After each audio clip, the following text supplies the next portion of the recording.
आज हम देख रहे हैं क्लास 8th में काल। तो देखिए काल को टेंस हम देखेंगे, जैसे कि हमने इंग्लिश में पढ़े हुए हैं past tense, present tense and future tense.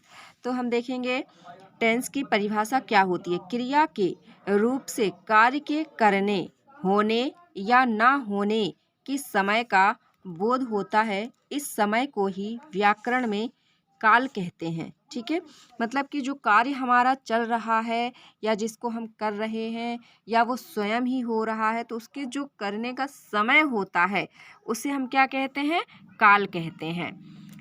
ये 3 प्रकार का होता है। देखिए भूतकाल, वर्तमान काल, भविष्यत काल। भूतकाल हम देखेंगे पास्ट टेंस, क्रिया के जिस रूप से उसका बीते समय में होना प्रकट हो उसे भूतकाल कहते हैं।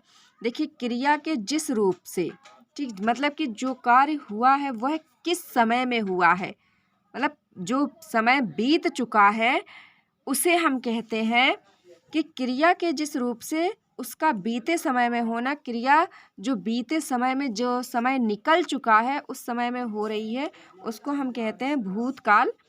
ठीक है, देखिए जैसे कि राम ने रावण को मारा, कल वर्षा हुई थी। अब हम भूतकाल के भेद देखेंगे कितने होते हैं। तो भूतकाल के 6 भेद होते हैं। पहला सामान्य भूत, आसन्न भूत, अपूर्ण भूत, पूर्ण भूत, संदिग्ध भूत, हेतु मद भूत। चलिए अब हम देखेंगे सामान्य भूत, सिंपल पास्ट या पास्ट इंडिफिनिट। तो देखिए भूतकाल की क्रिया के साधारण रूप को सामान्य भूत कहते हैं, जैसे कि राम गया, कमला आई या फिर बच्चा सो गया। तो ये हमारी क्या है, सिंपल टेंस है। आसन्न भूत हम देखेंगे रिसेंट पास या प्रेजेंट परफेक्ट।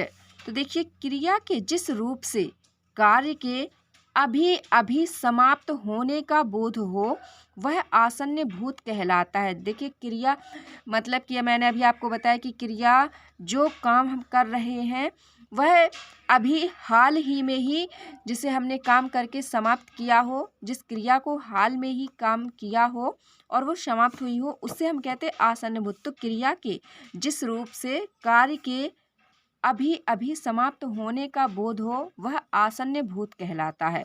जैसे देखिए गुप्ता जी बाजार गए हैं, पिताजी आ गए हैं। अब हम देखेंगे अपूर्ण भूत, पास्ट इम्परफेक्ट या इनकम्प्लीट पास्ट। देखिए क्रिया का वह रूप जिससे यह पता चले कि कार्य भूतकाल में हो रहा था किंतु उसकी समाप्ति के विषय में पता न चले, अपूर्ण भूत कहलाता है। जैसे श्वेता पाठ याद कर रही थी, गोपाल नहा रहा था।